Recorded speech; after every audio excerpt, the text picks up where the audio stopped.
হামজা সুমিত সোম সহ শক্তিশালী একাদশ নিয়ে ভিয়েতনামের বিপক্ষে মাঠে নামতে যাচ্ছে বাংলাদেশ। 26শে মার্চ প্রতিপক্ষের ঘরে মাঠে জয়ের লক্ষ্যে খেলতে নামবে টাইগাররা।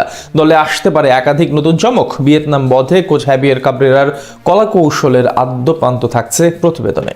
আগামী 23শে মার্চ এএফসি এশিয়ান কাপের বাছাই পর্বে নিজেদের শেষ ম্যাচে সিঙ্গাপুরের বিপক্ষে মাঠে নামবে বাংলাদেশ। সেই ম্যাচের প্রস্তুতির অংশ হিসেবে এক প্রীতি ম্যাচে 26শে মার্চ ভিয়েতনামের বিপক্ষে মাঠে নামবে লাল সবুজের পতাকাধারীরা। বাংলাদেশ সময় সন্ধ্যা 6টায় ভিয়েতনামের রাজধানী হ্যানয়ের হ্যাংদে স্টেডিয়ামে মুখোমুখি হবে এই দুই দল। ম্যাচটিতে অংশ নিতে ইতোমধ্যেই হ্যানয়ে পৌঁছেছে বাংলাদেশ দল। ঘোষণা করা হয়েছে টাইগারদের স্কোয়াডও। এখন জল্পনা কল্পনা রয়েছে ম্যাচের মূল একাদশে জায়গা পাচ্ছেন কারা তা নিয়ে। গোলরক্ষক হিসেবে টাইগারদের স্কোয়াডে জায়গা পেয়েছেন সুজন হোসেন ও মেহেদী হাসান শ্রাবণ। ঘরোয়া ফুটবলে দুর্দান্ত নৈপুণ্য দেখিয়ে স্কোয়াডের সুযোগ পান এই দুই গোলরক্ষক। তবে অভিজ্ঞতার কারণে ভিয়েতনামের বিপক্ষে একাদশে জায়গা পেতে পারেন মিতুল মার্মা। সাম্প্রতিক সময়ে গোলবারের নিচে নিজের সক্ষমতারা জানান দিতে সচেষ্ট ছিলেন যিনি। যদিও অনেকের মতে সুজনকে সুযোগ দিলে সেটাও মন্দ হতো না, তবে শেষ পর্যন্ত মিতুলেই ভরসা রাখবেন কাব্রেরা।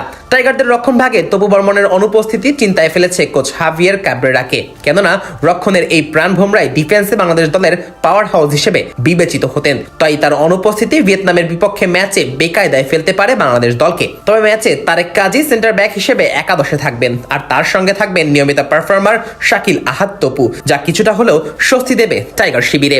এর বাইরে রক্ষণ ভাগে অভিজ্ঞ রহমত মিয়া ও আব্দুল্লাহ ওমর দলে থাকলেও তাদের শুরুর একাদশে থাকার সম্ভাবনা তুলনামূলক কম। আর ফুল ব্যাক পজিশনে বিশ্বনাথ ঘোষের ফেরাটা স্বস্তির খবর। ফুটবলীয় সামর্থ্যে দুর্দান্ত এই ফুটবলার বাংলাদেশ দলের রক্ষণ ভাগে শক্তির সঞ্চার করবে বলে ভক্তদের প্রত্যাশা। আর ভিয়েতনামের বিপক্ষে ম্যাচে তাই তিনি একাদশে জায়গা করে নেবেন বলে বিশ্বাস সকলের। এদিকে শক্তিশালী প্রতিপক্ষের কথা মাথায় রেখে ডিফেন্সিভ পজিশনে সাজ্জাদ হোসেন সুযোগ পেতে পারেন, কেননা রক্ষণের সাজ্জাদের সাম্প্রতিক পারফরমেন্স ছিল নজর কাড়া। অন্যদিকে মাঝমাঠ বরাবরই বাংলাদেশের শক্তির জায়গা, যেখানে ডিফেন্সিভ মিডফিল্ডার হিসেবে দলে থাকবেন হামজা দেওয়ান চৌধুরী। যদিও টাইম জোন ও আবহাওয়ার সাথে তাল মিলাতে না পারলে শেষ পর্যন্ত বিশ্রাম দেওয়া হতে পারে হামজাকে। তবে সেন্টার মিডফিল্ডে দেখা যেতে পারে সমিত সোম ও কাজেম শাহ কিরমানিকে।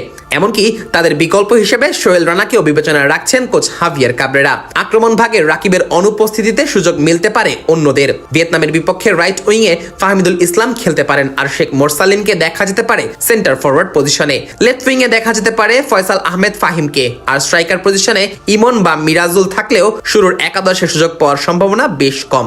সব মিলিয়ে শক্তিশালী একাদশ নিয়ে ভিয়েতনামের বিপক্ষে মাঠে নামতে যাচ্ছে টাইগাররা।